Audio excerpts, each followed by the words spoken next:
Viewers, நாங்களோட Lakshmi, நீங்கள் பார்த்துருக்கிறது 0 Lakshmi. S, ரொம்பவே இன்ட்ரெஸ்டிங்கான இன்றைய காட்சியில் 2 விஷயம் இருக்குது. ஒன்று காவேரியோட கோபம், விஜயுடைய கலாட்டா. உண்மையுமே விஜய் அந்த மாப்பிள்ளை, அதாவது ஒரு நாள் மாப்பிள்ளை இருக்கார் இல்லையா, அவர் பேசிகிட்டு இருக்கும்போது விஜய் எட்டி பார்க்குறது, காரில் ரொம்ப சார் குதூகலமாக இருக்கிறது, காவேரியை சீண்டி விடுறதுன்ட்டு. ஆனால் விஜய் இதில் தவறாக புரிஞ்சுக்கிறாங்க. காவேரியும் அந்த மைண்ட் வாய்ஸை சொல்லிட்டாங்க.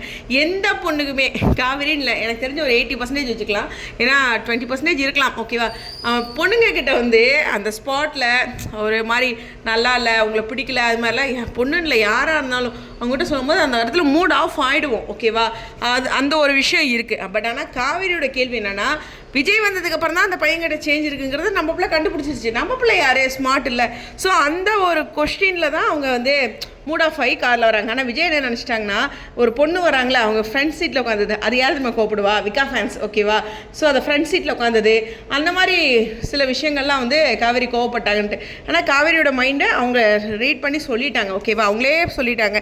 அது ரொம்ப ஹைலைட்டான விஷயம். விஜய் இந்த இடத்துல தவறாக புரிஞ்சுருக்காங்க.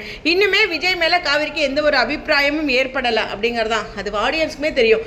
இந்த ட்ராக்கை பொறுத்தவரையிலும் விஜய் மேலே அவங்களுக்கு ஒரு விருப்பமோ இல்லை. இப்போ கூட அந்த பொண்ணுக்கு மறுபடியும் கால் பண்ணி கூட சீக்கிரமாக கல்யாணம் பண்ணுங்க, அவங்க வீட்டுக்கு கூட்டிகிட்டு வந்து பேசுங்க அப்படிங்கிற மாதிரி சொல்கிறாங்க. காவேரி அந்த ஒரு முனைப்போடு தான் அந்த டோட்டல் ட்ராக்லையுமே இப்போது இந்த செகண்ட் ஹாஃப்னு சொல்கிறோம் இல்லையா, இதில் ஃபுல்லாக இருக்காங்க. ஓகே, அந்த பையனும் ஓப்பன் பண்ணுறாரு, அந்த ஒரு நாள் மாப்பிள்ளை அப்படிங்கிற பர்சனும் சில விஷயங்கள் நாளைக்கு சொல்லுவாங்க, நாளை எபிசோடில் ஹைலைட்டாக இருக்கும். அது மட்டும் இல்லை, விஜயும் சரி சாரதமாவும் சரி, 2 பேருமே காவேரி எப்படி பிடிக்கும் அப்படின்ட்டு, அதாவது போல்டாக இந்த மாதிரி பேசுகிற பொண்ணுங்களை பிடிக்காது சிலருக்கு, ஆண்களுக்கு அப்படின்ட்டுருக்காங்க. ஆனால் ஆண்களுக்கு சிலருக்கு பிடிக்காது, அது உண்மைதான். பொண்ணுங்கன்னா இந்த கோட்டை கிழிச்சிட்டு வீட்லேயே அந்த சமையல் வேலையெல்லாம் பண்ணிக்கிட்டு எந்த ஒரு கேள்விக்கும் கேட்காம, சம்பளம் என்ன பண்ணுறாங்கங்கிறத கேட்காம அப்படி இருக்கிற பெண்களை தான் 95% ஆண்களுக்கு பிடிக்குது. உண்மையாலுமே நான் என் ரியல் லைஃப்லேருந்து அக்கம் பக்கத்துலேருந்து ஒரு விஷயந்தான். அது மட்டும் இல்லை, பொழுதுக்கே கால் பண்ணால் கூட நமக்கு மரியாதை இல்லை. இப்போ கூட நான் ஒரு அட்வைஸ் பண்ணிட்டு வரேன், அதனால் சொல்கிறேன். ஸோ அந்த மாதிரி ஆஃப்டர் மேரேஜ் அப்படிங்கிறதுலாம் நிறையா சவாலாக இருக்குது. சரி, பர்சனலாக பேசிகிட்டு இருக்க மாதிரி போயிடுது. ஓகே, எனிவேஸ் இந்த இடத்துல ஒரு மிக்ஸ்டு ஃபீலிங். பட் இங்கே மீண்டும் சொல்கிறது என்னென்னா, அம்மாவும் காவேரி விஜயும் டீஸ் பண்ணாலும் அவங்களுக்கும் ஒரு ஹார்ட் இருக்கு இல்லையா, அது வருத்தமாக இருக்குது. பட் அவங்களுடைய எண்ணம் காவேரிக்கு மறதியில் இருக்காங்க அப்படிங்கிற ஒரு விஷயந்தான்.